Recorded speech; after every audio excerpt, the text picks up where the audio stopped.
welcome to Property Legacy. We are here today with Angela, who is an incredible interior designer. We're in her beautiful home and we are so excited for this episode and to give her the opportunity to share her incredible work. So thank you so much for being with us. Oh, thank you for having me. Do you want to introduce yourself and let everyone know kind of who you are and what your background is?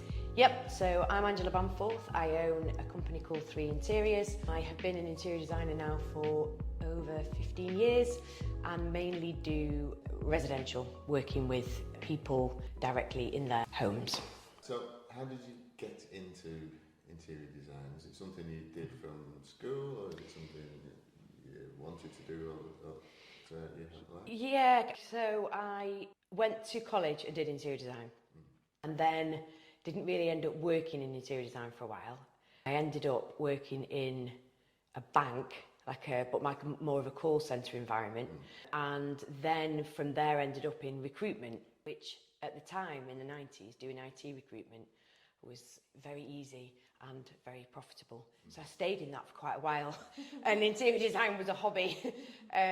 But no, I always wanted to get back into it. So I actually had set up a recruitment company myself and moved away from that and set up my own interior design company. I also went back to college and did like a business studies course.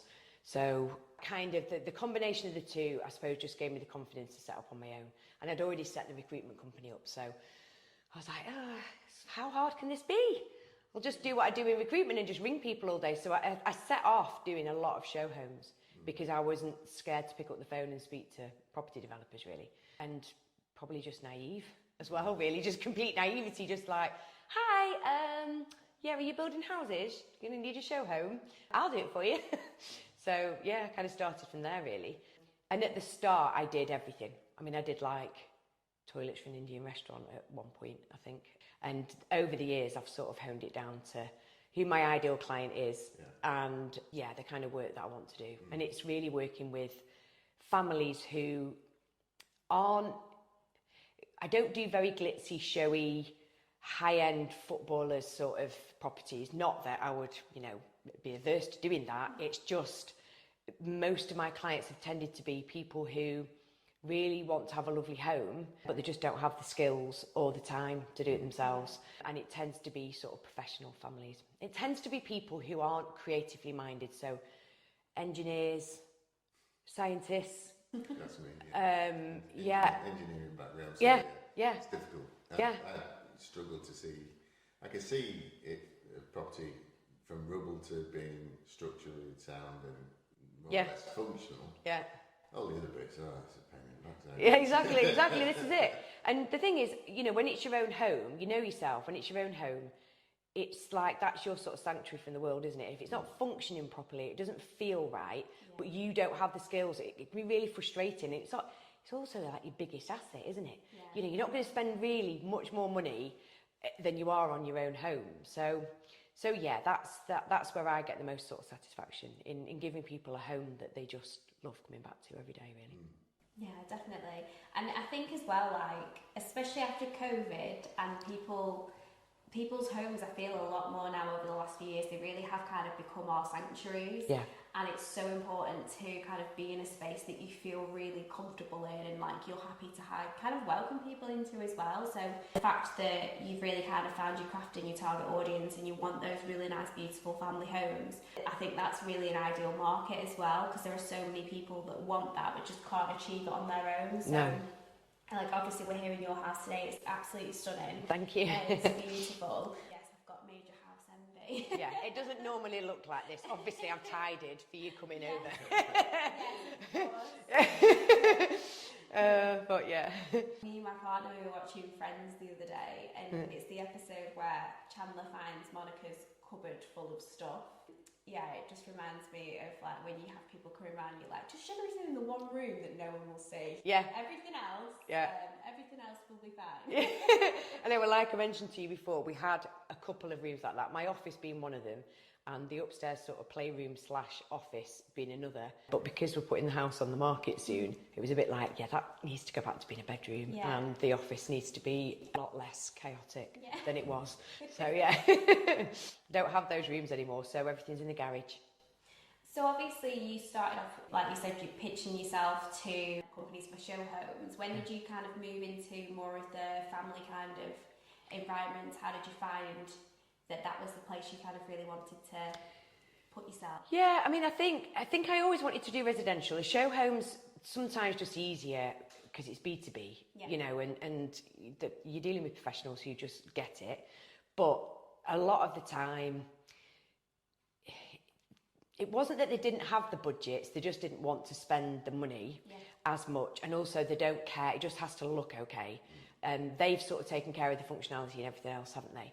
So, you know, actually more interesting, more meaty projects come from working with people on a residential basis. So, you know, for example, I've got a consultation next week, and I know straight away from what she's told me that she'll be blocking some doors up and, you know, maybe doing a bit of a shift around in terms of the sort of internal layout, and that sort of thing excites me more.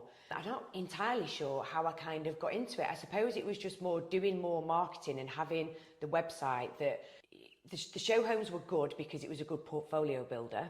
But then, you know, you get your first residential project from there, and then it's kind of, yeah, it's word of mouth, your portfolio builds, you can talk about that sort of project more, can't you? So that's kind of, it was a natural sort of progression, really. Perfect. Yeah. So how can using an interior designer help the property people that are either selling a property or designing their service accommodation? How can that help them? So I think there's two different, I mean, I've got service accommodation myself, and I think it's so competitive out there now that you have to just go that extra mile. And I think from a serviced accommodation point of view, it's, you want strong reviews, good reviews, you want repeat customers if you can, you want them to obviously tell their friends, but you want to stand out from all the other, you know, other serviced accommodation that's out there. And I think good interior design definitely does that. So the sort of reviews that I get for my serviced accommodation are things like, just practical things as well. The kitchen was really well stocked. We could literally cook a full meal in the kitchen. It was just great. We wanted for nothing. Everything just felt lovely. It was like a home from home. And that's the kind of, you know, vibe that you want for your people staying in your serviced accommodation, don't you? I think from a residential sort of point of view and people doing property, it's that return on investment, isn't it? You know, I mean, as I mentioned earlier, I'm putting this place on the market. This place is 2.5 times the value that it was when I bought it. And, you know, I've been here a little while, so it should have increased anyway. I'm in a good area, fine. But the estate agents have come in and said, it's just turnkey, you know, someone could just come in, they might even want furniture. They'll just come in and they'll just be like, yeah, it's fine. I'm happy to pay a premium. And that's what you want, isn't it? You want that. And I know it's a bit of a risk, you know, that whole speculate to accumulate. And I think people, they play it safe a lot, I think, in the property side of things. I think they get something that looks okay and it's worked and they just rinse and repeat. And that's fine, but you're not keeping up with that competition then, are you? No. Really? And I think people buying property nowadays are a lot more savvy and expect a lot more than they ever used to. Yeah. So you've got to sell that lifestyle, haven't you? Definitely. Yeah. And do you work on any projects, like flip projects or anything like that? I've done them myself, but I've not worked on them for clients. But yeah, obviously that kind of thing. It's just, with that, it's more a timescale and budget, isn't it? It's got to look good and it's got to work, but it's got to be quick. Yeah.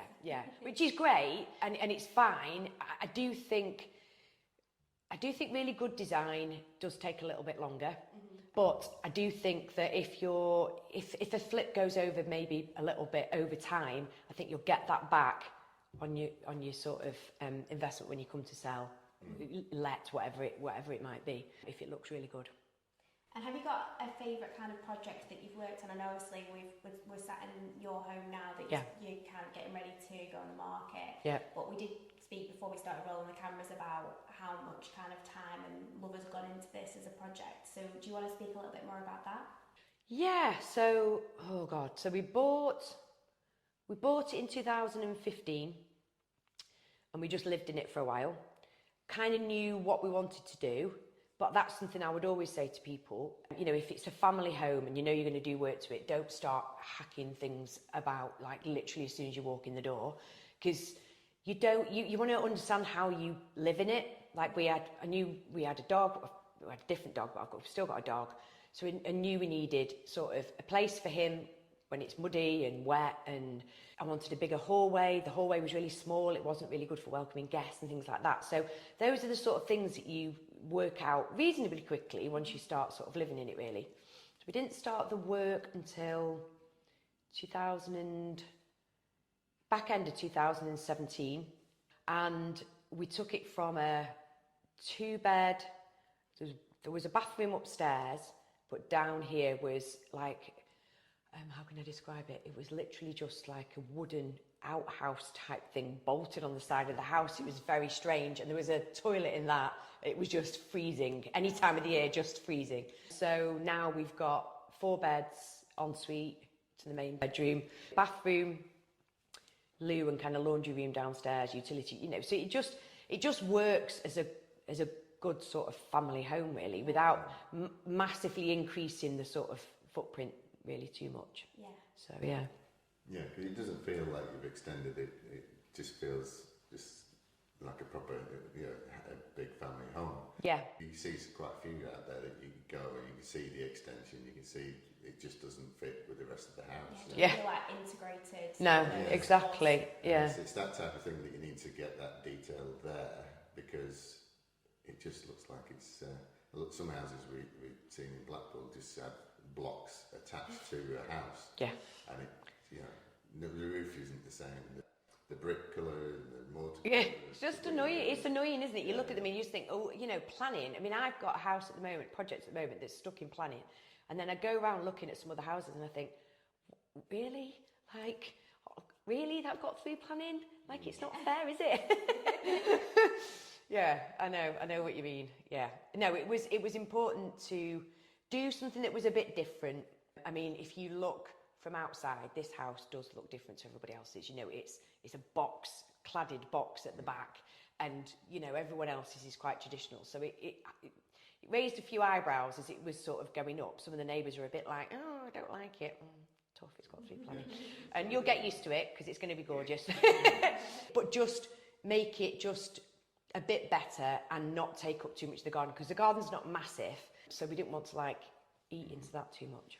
Yeah, you can run the risk as well. Like, I've seen some houses and it's basically your garden is a conservatory now. Yeah. It's like, we need a little bit of give and take. Yeah, there's one not so far from here, and I watched it going up.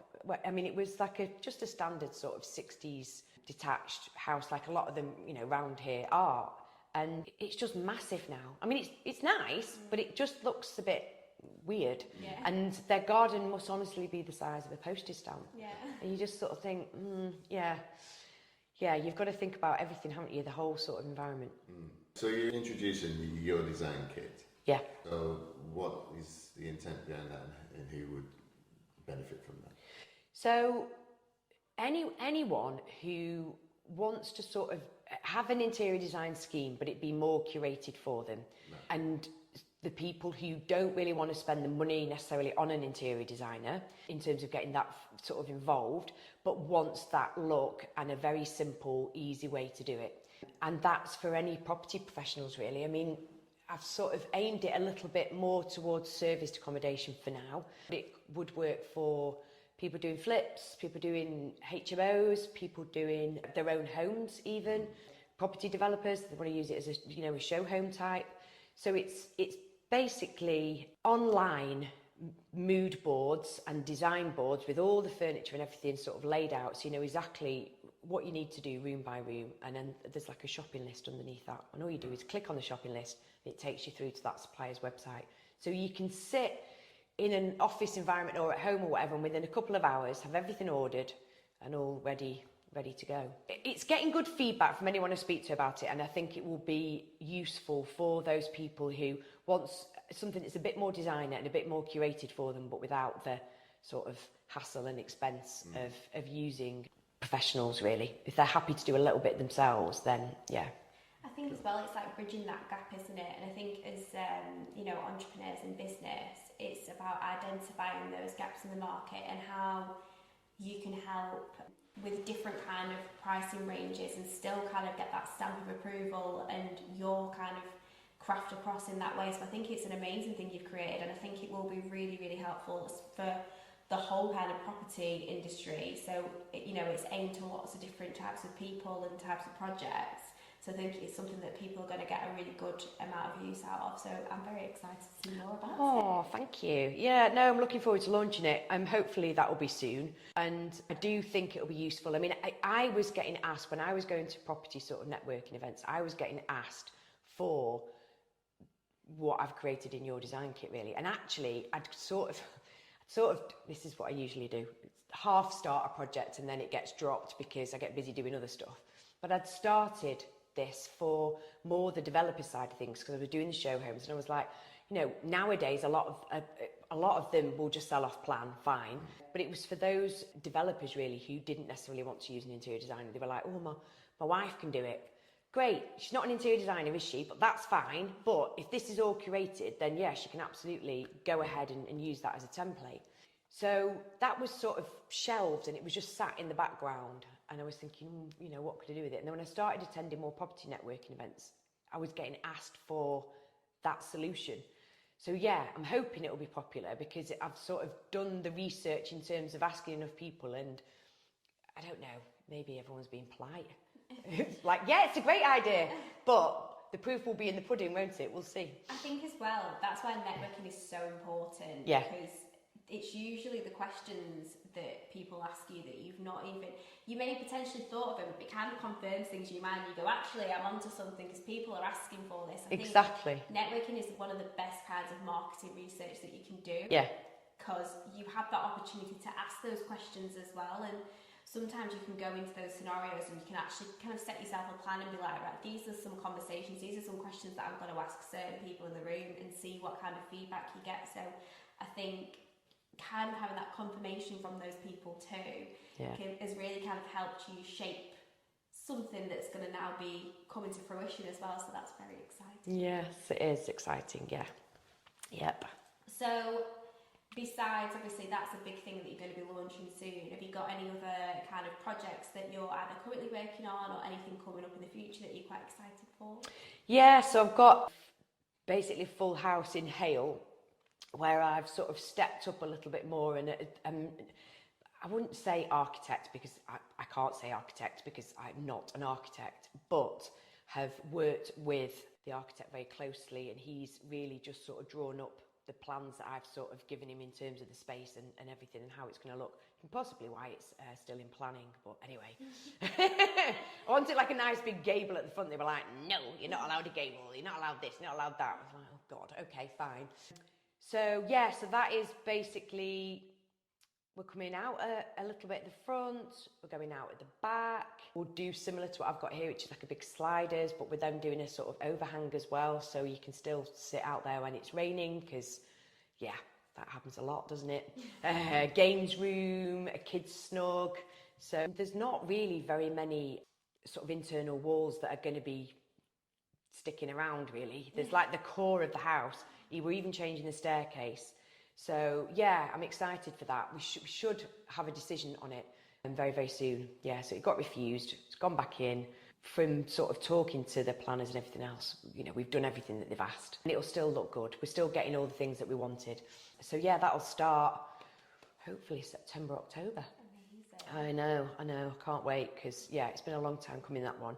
And it'll just be nice to get back into the designs of it. So I'm probably about 70% there in terms of how I want it to look inside, and that's all been sort of signed off by the client. So just a few rooms to kind of box off, and then it'll start.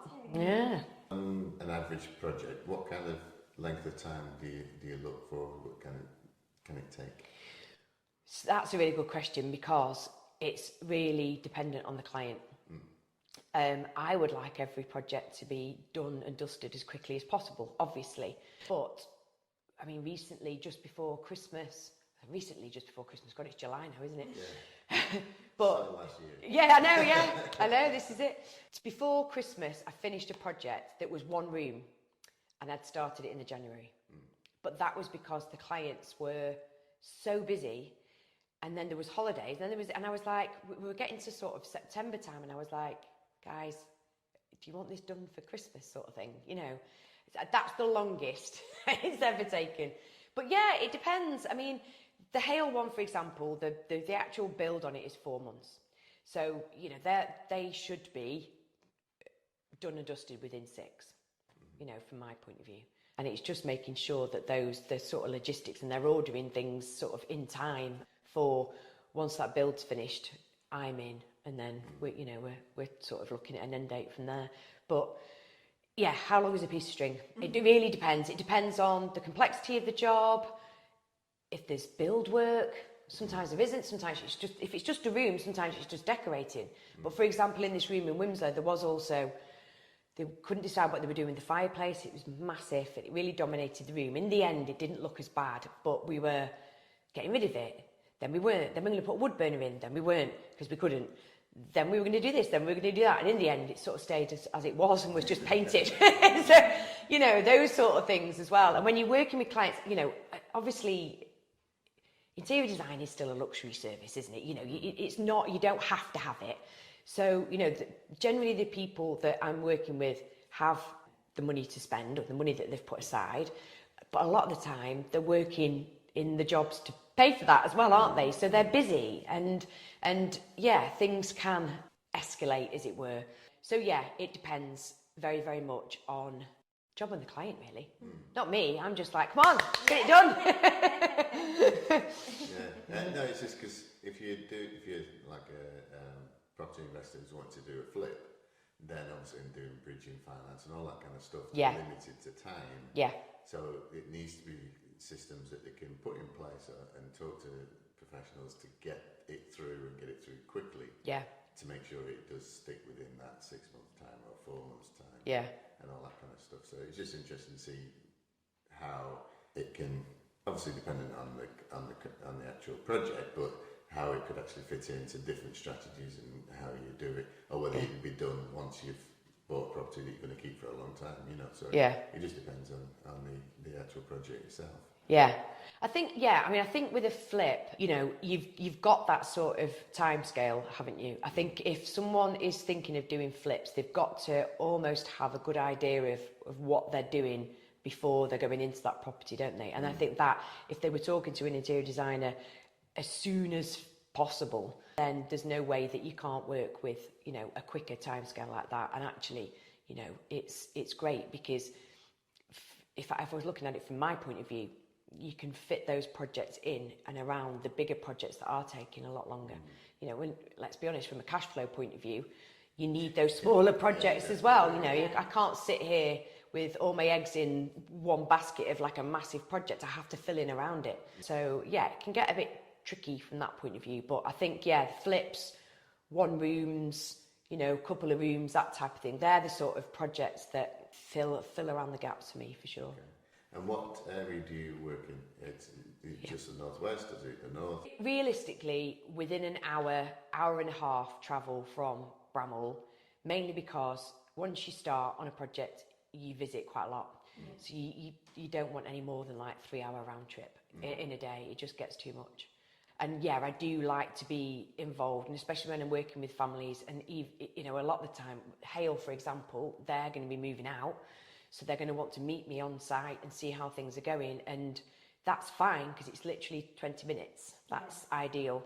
So, you know, when you look at, you just have to be a bit more savvy with your time planning when you've got one that's, so it has to be sort of worth it if you're going to go further afield, really. So yeah, my main areas are like Bramall, great, because obviously I could walk there. Bramall's good. Bramall, Poynton, Wimslow, Alderley Edge, Hale, you know, that kind of area where it's 20 minutes, half an hour is ideal. And then up to an hour and a half max. Yeah, and obviously with Manchester traffic, up to an hour might not be that far. This is it. I know, this is it. I mean, you know, yeah, I went to go and see a client for a consultation in Manchester the other week, and luckily the traffic wasn't that bad, but you do kind of think, God, yeah, I mean, it was still like 40 minutes.